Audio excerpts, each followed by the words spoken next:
프로의 시선, 매일 다른 프로들의 증시 인사이트로 승률 높이는 전략 알아보는 시간입니다. 오늘 화요일의 프로 글로원 파트너스 이성웅 이사입니다. 이사님 안녕하세요. 네, 안녕하세요. 예, 오늘 주제 보겠습니다. 변화된 시장 체크 포인트는 8월 초 정말 역대급의 급락이 나왔던 네. 이번 2024년 여름장입니다. 바로 미국과 일본의 피벗, 또 경기 침체에 대한 우려감, AI 랠리 이후의 후유증 등등이 있었는데요. 네. 최근 시장 흐름 특징 어떻게 보실까요? 최근 시장 흐름 같은 경우는 우리나라 시장도 그렇지만 미국 시장도 실적 시즌이 마무리가 되었어요. 그리고 나서 주도주의 부재 현상이 나타나고 있습니다. 시장에서 우려되는 부분은 충분히 이해할 수는 있습니다. 상반기에 워낙 우리가 주도주, 음식료라든지 아니면 IT라든지 전력기기라든지 이런 쪽이 1분기 실적이 좋았고 그 4분기에서 1분기로 넘어올 때의 실적 부분의 성장, 그다음에 1분기에서 2분기로 넘어올 때 실적 부분 성장이 뚜렷했다 보니까 영업이익 기준으로 최소 20% 정도의 성장은 나타났다 보니까 주가들이 강했었고 하반기로 넘어왔을 때 우려하는 부분은 과연 그 상반기만큼의 성장이 나올 수 있을까라는 점이 좀 우려를 하는 것으로 보입니다. 예를 들면 음식료 중에 삼양식품 같은 경우가 영업이익률이 20%대로 올라왔다 보니 여기에서 매출 볼륨이 더 커지지 않으면, 즉 상반기 때 매출 볼륨 대비해서 한 50% 정도가 더 나와주지 않으면 이 정도의 영업이익률은 유지하기 힘들다 보니까 좀 조정이 나오는 측면도 있고 약간 빌미를 찾는 것 같아요. 그 다음에 시장 안에서 지금 바뀐 게 우리가 매크로 환경에서 금리 부분이죠. 이제 금리 인하 같은 경우를 반영하는 시장이 미국 쪽에서 연출이 되다 보니 상대적으로 금리 인하에 수혜 볼 수 있는 쪽을 시장에선 찾아서 또 집중을 하는 것으로 보입니다. 그렇다 보니까 우리나라 시장에서도 약간은 업종별로 차별화되는 현상이 나타나고 있고, 수급으로 보더라도 수급이 좀 부재죠. 외국인 주체 같은 경우가 주식을 사는 흐름이 나타나고 있지 않습니다. 선물로만 시장 관여를 하고 있다 보니까 네. 지수는 장중에 왔다 갔다 하지만 종목 같은 경우에 탄력도는 좀 떨어지는 상황임을 시장의 주변 환경, 그다음에 수급을 통해서 엿볼 수가 있겠습니다. 네, 미국의 금리 인하가 결국에 이렇게 가까이 다가온 상황임에도 불구하고 국내 증시가 약세를 보이는 원인에 대해서 분석을 해보도록 하겠습니다. 미국의 금리 인하는 사실 우리 장에도 수혜가 될 수 있는 요소잖아요. 네. 근데 우리 장 왜 반영하지 못할까요? 금리 인하 같은 경우를 놓고 원화 강세 흐름이에요. 원화 강세 흐름은 외국인의 순매수 요인인데 순매수가 나타나고 있지 않아요. 이게 보통 네. 이론적으로는 점을 칠 때 쫙 들어왔어요. 그죠? 근데. 네.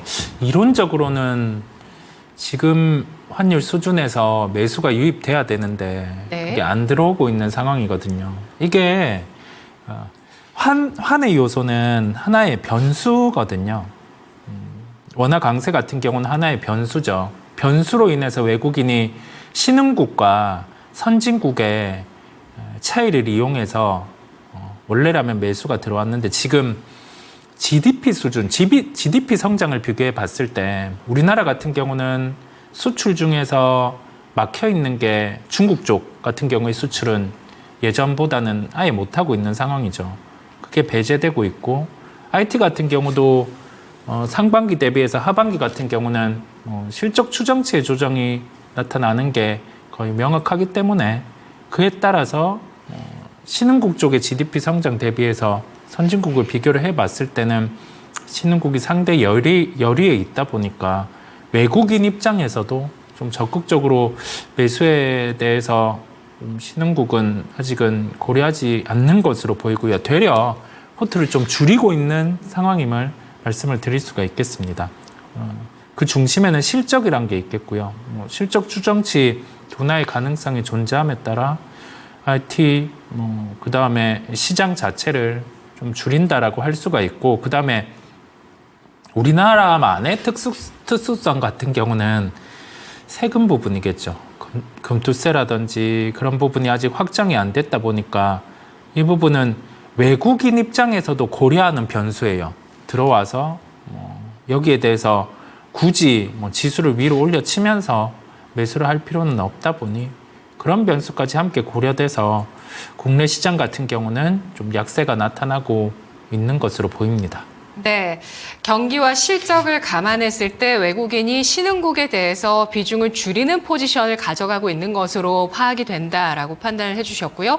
또 금투세 등의 불확실성으로 인해서 이 세금이 금융시장, 이 주식시장에 도입이 됐을 때 금투세가 도입된다면 추가적으로 이제 개인들 자금이 빠지면서 더 하락할 수 있기 때문에 지금 이 레벨에서 외국인이 적극적으로 살 만한 이유는 전혀 없다. 좀 더 기다리는 게 오히려 외국인한테 득이 될 수 있을 것이다. 이렇게 보셨는데요. 최근에 이 금리 정책이 미국과 일본에서 크게 변화하다 보니까 여러 가지 가격 지표들을 주목하게 됩니다.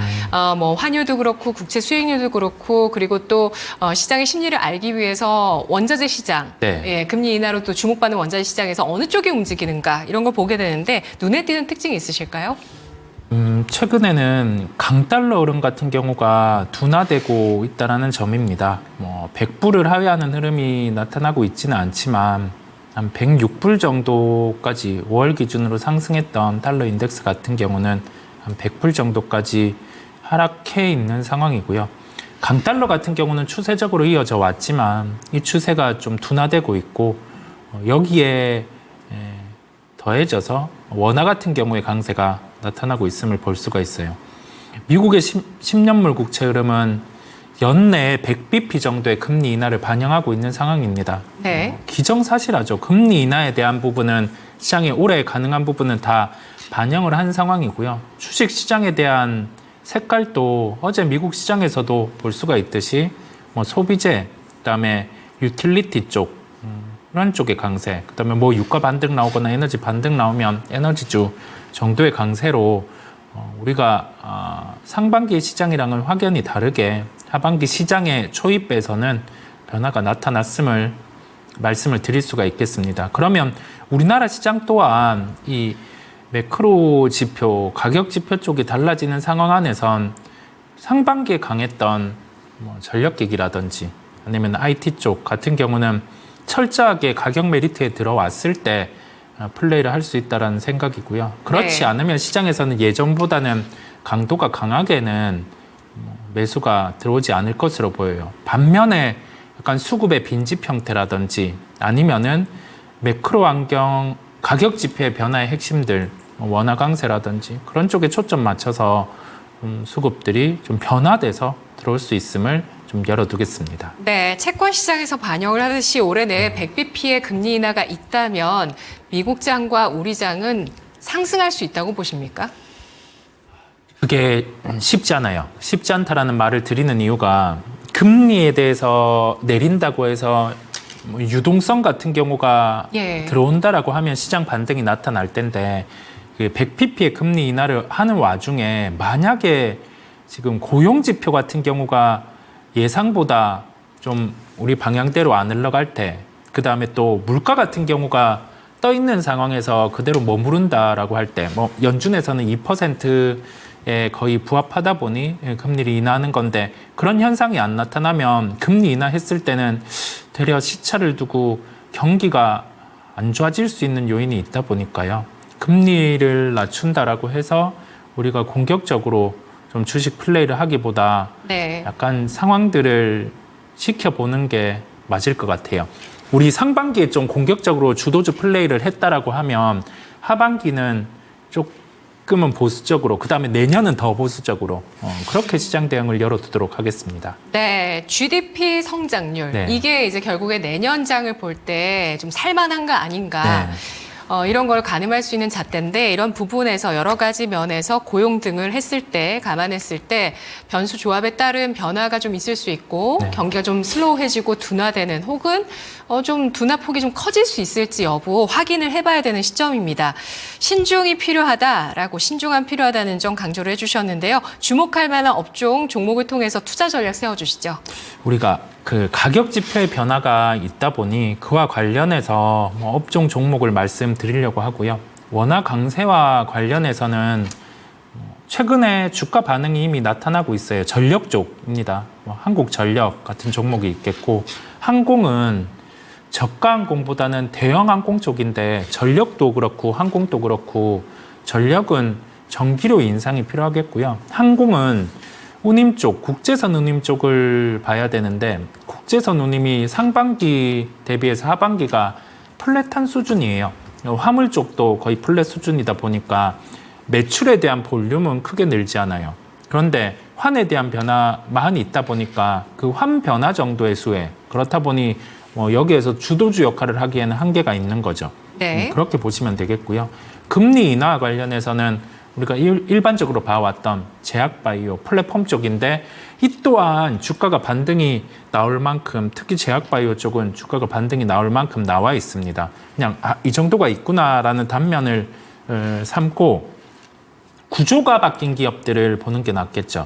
로열티 구조를 변화시킨 알테오젠이라든지 그런 쪽은 여전히 유효합니다. 그 다음에 시장 자체가 기본 현금은 30%를 유지해야 되는 시장입니다. 이게 추세도 지금 지수단, 특히 거래소 지수단으로는 약간은 추세 둔화에 대한 가능성도 존재를 하고, 그다음에 주도주가 부재한 시장이다 보니까 하반기로 갈수록 실적에 대한 부분의 추정치도 좀 둔화될 수 있으니 기본 현금 30%는 가지고 가면서 시장에 대한 부분을 접근하시면 더 낫겠습니다. 네, 알겠습니다. 바로 어제 코스피가 경기선인 121선까지 터치를 하는 2720선 부근까지의 상승을 보여줬다가 저항을 느끼는 그런 구간인데요. 이렇게 어느 정도 올라와 있는 시장 속에서 다시 한번 낙폭 과대를 기다리는 투자자가 늘어나고 있고, 현금 비중을 30% 정도 가져가면서 원화 강세 서브 쪽으로 좀 보시고요. 금리나 관련주에 대한 대응 필요한 시장으로 판단을 해주셨습니다. 분석 잘 들었습니다. 네. 고맙습니다. 감사합니다. 프로의 시선 이성웅 이사였습니다.